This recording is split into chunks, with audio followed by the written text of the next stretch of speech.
know that I grew up at camp and loved it, and for years would say, oh, someday, maybe. And now I'm in a position to think about it, and I really just come here asking one question. What was it like to own a camp? And he paused and looked at me, and he leaned back in his desk, and it was silent, and he began to cry.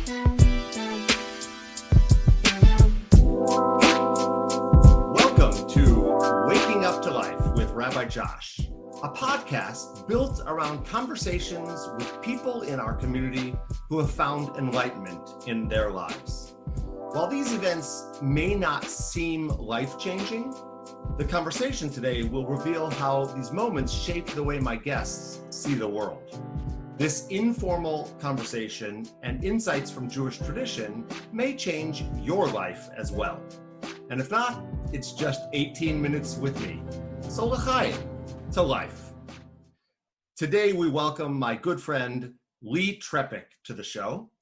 Lee has a background in law and an early career in real estate and business, but made a transition in his life that I believe is worth us hearing about. So Lee, welcome to the show. Thank you, Rabbi Josh. It's such an honor to be on the show with you. Well, I'm so glad you're here. You're not only a community member, a leader in our community, but a personal friend, and I'm so thrilled to have you here. But I want to give you a moment, because as I mentioned, you started off your career with a legal background. You were in real estate and business, and then everything changed. You made an important decision in your life that has affected you for the long term. Can you share with us that story? Sure, I'd be happy to. I was in the business world following a brief time in law, where we were in a family business, and we had sold our company and had this block of time where really I was exploring different opportunities that could interest me and areas that I'd potentially consider pursuing. I had the opportunity to meet with Neil Schechter. And Neil I knew by living in this community, though I did not grow up at Camp Walden. He was the former owner and director of the camp and had since retired. And I was able to meet with him at his office. And I can remember this moment so clearly now so many years later. It was the year 2000. And I walked into his office where he was working part-time, and I sat in a chair in front of him. He sat behind his desk, and he said, Lee, I was told that you wanted to meet. I don't really know much more why, only that I was happy to meet, understood that you had some questions about career, and I'm here really to answer to the best that I can. And I said, I don't know, Neil, what exact course I want to follow and where this will lead. But I know that I grew up at camp and loved it, and for years would say, oh, someday, maybe. And now I'm in a position to think about it, and I really just come here asking one question. What was it like to own a camp? And he paused and looked at me. And he leaned back in his desk, and it was silent, and he began to cry. And he took a Kleenex off the side of his desk and said, you will have to forgive me. I'm very emotional when I think about camp and when I tell my story. And I remember my immediate response was, I don't know where this will lead, but there's something I hope. That somewhere way down the road, whenever that time comes, that someone will come to me and they'll say, hey, Lee, what was it like, fill in the blank, to be in that business, whatever area I chose. And I told him, I hope that it will lead me to that emotion, and then I'll know that I have chosen right. And we paused and just sort of held the moment, and I'll never forget it. And nothing happened from that point on by way of camp. It was the year 2000. I had continued along in other areas of work that I loved, that I believed in, and I was fulfilled by. And then in a different conversation, the Tamarack story had come to be. And 8 years later, I was hired as the director at Camp Moss of Tamarack Camps. And I hold that story to another beginning, and to take on where you shared, Josh, those life-changing moments, the emotion, the passion that Neil felt. I am happy to say that that now I sit back and feel the same, the power of the emotion of what that career has taken. So you and I are both camp people. And I understand, as a camp guy who met my wife at camp, just like you have a relationship with a woman who was your camp sweetheart. Here we are, two camp guys talking about the power of camp. What is it specifically that has transformed your world because of that camp experience? It's a great question, and there's so many. What I'm going to say is, it's like the front row seat to the best show. Every day, it's a different production that fills your soul. Literally, it's community, it's growth, it's independence, it's seeing people succeed beyond their hopes. It's being in a position to help people push past their comfort zones and watching them flourish and soar and then land in an area that person never believed possible. And to know that you play some part in a story, that makes it a show that every day it's like you can't wait to get back into the seat. And that's the power. There's so much that happens in a given time span of camp. But I think, Josh, it's the front row and into growth and into life. And isn't that what you're talking about? Waking up to life. I think that happens at camp every day at Degel. We wake up to life. And l'chaim, pray for it to be with good health and with all of the elements of life that we can positively embrace. You know, as I'm listening to you talk, it almost feels like we camp people are a little bit like the Wizard of Oz, sitting behind the curtain, watching the show go on. And people maybe give us the credit for what's happening, but it's not us. It's the staff, it's the students, the campers themselves. The magic of camp happens, and we just orchestrate it, right? That's your role at camp. So how has that role as orchestrator of Tamarack Camps changed the way you see the world? Good point. Good question again. It's to surround Tamarack Camp Circle with the team, with people that can lead people.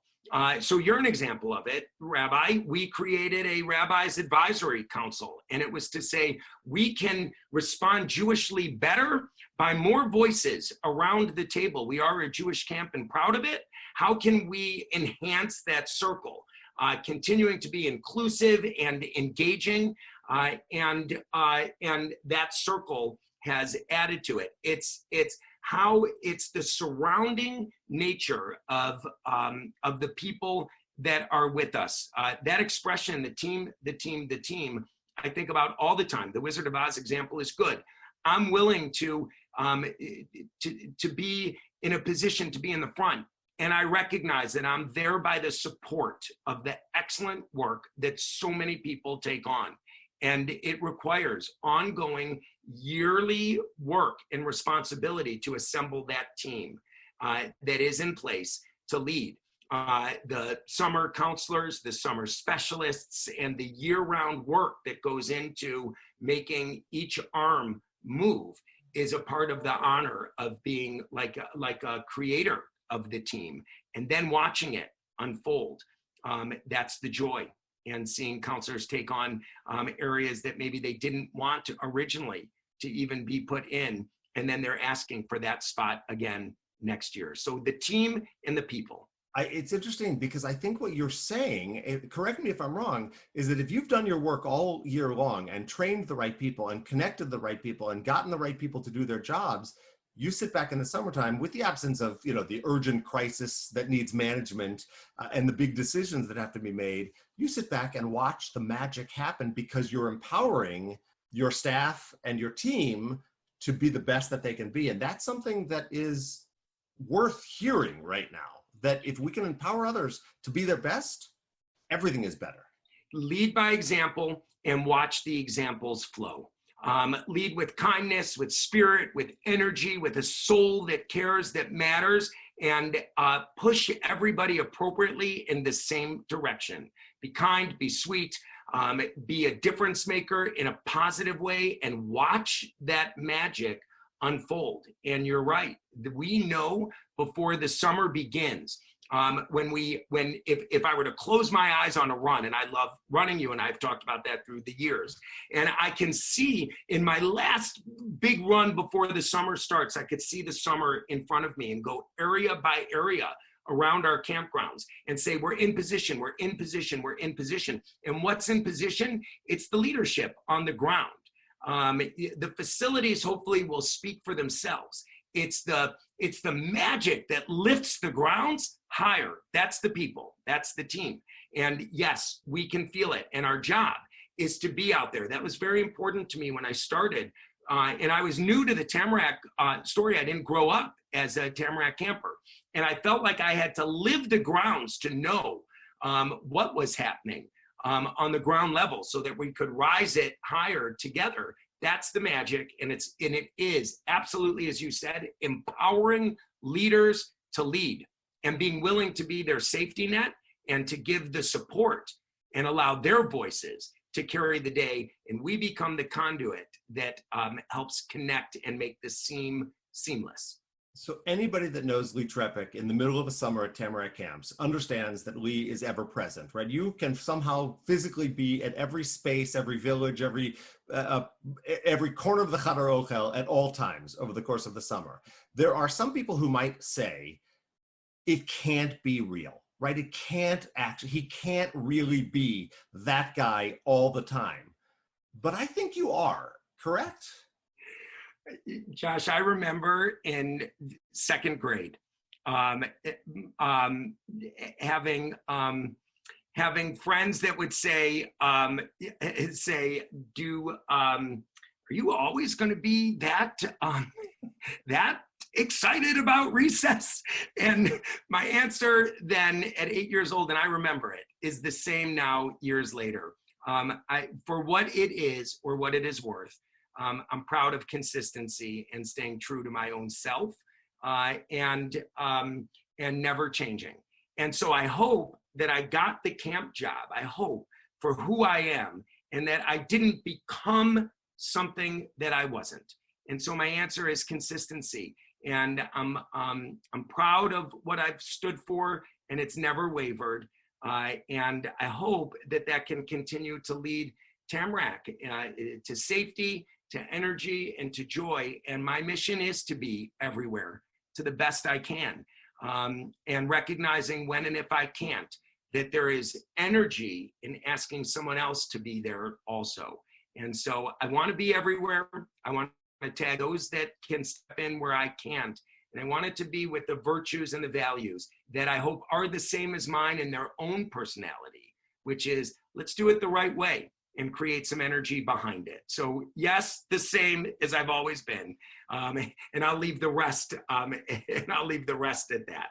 But I think it's always been what's drawn you and me together, right? We are constantly pursuing greatness at any cost with high energy, which leads me to our wives, who I think often are troubled by the fact that we have no end to that energy. So talk about the lessons that you've learned at camp that have impacted the way you are as a husband, as a father, and in other areas of your life, because I think that's real for us camp people, that it translates to every part of life. You know, what we say at camp, I feel at home: family first, family. And I'm proud of it. I'm proud of it. Robin is my wife, and I'm proud. that she, Jamie, and Andy represent the core. And if that isn't on sound ground, I recognize that I can't be real in the playground. And that is what keeps me real and grounded. And it's a notion that I learned as a child by positive example through my own parents and Robin through hers. It is that the family represents the bedrock, it's the foundation, it's the core. And I know that I'm fortunate enough to have the support and the ground even and strong. And it is what it's allowed me, the comfort and the confidence to be part of an expanded family business, which is camp. Because camp to me is the extended family, and we have to share it and be open about it. And I recognize that families go through different moments where you have to jump hurdles. And at camp, it's a very good example, Josh, of the question. We jump hurdles together as family at camp, as we do in our own home with our families, in our own personal private residences. You jump the hurdles together and become taller and stronger. And so having my family part of that was a very important part of the decision that Robin and I made together to take on Tamarack. As much as I wanted a camp career, I wouldn't have taken it on if Robin couldn't have felt comfortable that we were putting our family into an exciting, good position, and that it would benefit Jamie and Andy as they grew through the years at Tamarack. And that was really the driving force ultimately of the decision. It was a family decision, not mine individually. And what you're saying is something that I have always believed, and that is that camp lessons, the lessons of summertime, really are the same lessons that make us better people in the real world the rest of the 9 months a year. And in many ways, I've joked that I likely wouldn't hire somebody who didn't have a little bit of camp spirit in them, some camp experience because of the lesson. So what do you think that camp gives to your counselors? We all know that campers love camp, it's fun, but what does a camp experience give to your counselors that will change their lives?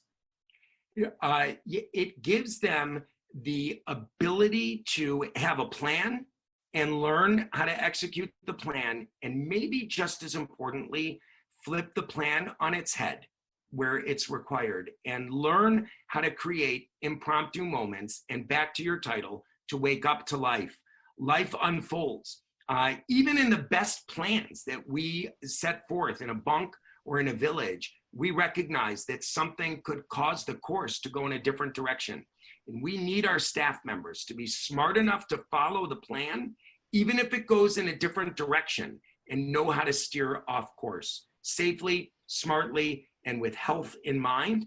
And that is the growth. That becomes the independence. And someday, when they go forth into different courses in their own world, I hope that they look back and say, I learned that when I was the director of my own area at camp. And they figured out how to create plans, be smart, plan, prepare, and then recognize ways to go off course that never changes the values, but just takes it in a different direction. I love that. I'm going to give you a last moment here to give a shameless plug. It's been a strange year. COVID-19 has canceled camps around the country. This is an unfortunate reality of our time, but camp will be back better and bigger than ever in future summers. So here's your chance. You get 30 seconds. Shameless plug for Tamarack Camps next season. Next season is another opportunity to say welcome home and put more exclamation points behind that word and that phrase. And as we're home now, I think the spirit of getting back home to any of the areas that Tamarack operates becomes even more meaningful for what we missed. Health and safety will always drive our decisions. I have great respect for decisions that anybody makes that feel comfortable. We felt sad and yet right that this was the decision best for us for this summer. What we really hope is that next summer it feels best and right to come right back home, and that we're healthy and well and running forward with even more energy by what we missed, and that we could learn from what we missed to appreciate even more what we could gain. So God willing, next summer, Tamarack Camps, physical camp, Camp Moss will be functional, outpost camps, travel camps, and Israel. We hope that we'll see you there in every one of those places together. So I have ended every podcast with a last question to my guests. I didn't tell you about this ahead of time. What book or television show are you reading or have you recently completed that has made you think differently? Schitt's Creek, we just finished 2 nights ago.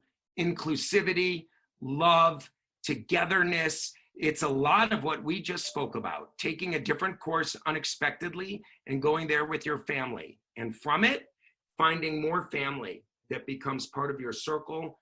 Do it sweetly, do it inclusively, do it with pride and joy of being together. And ultimately, as I believe that show did, change the world.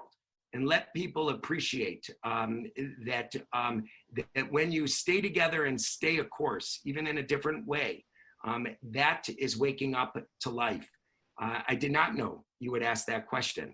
Amazing. Josh, I have to be honest, I watched the first 3 episodes and I was not in, but given your description of where it takes me, I'm back in. I'm going to watch the whole show and I'll get there and we'll talk. When the time is right, invite me over. I'd like to watch some episodes with you. Done. Lee, it's so wonderful to be able to have you on this podcast, but more importantly, it is wonderful to have you in our community as a leader of the Jewish community, the leader of Tamarack Camps, and for me personally, to have you as my friend.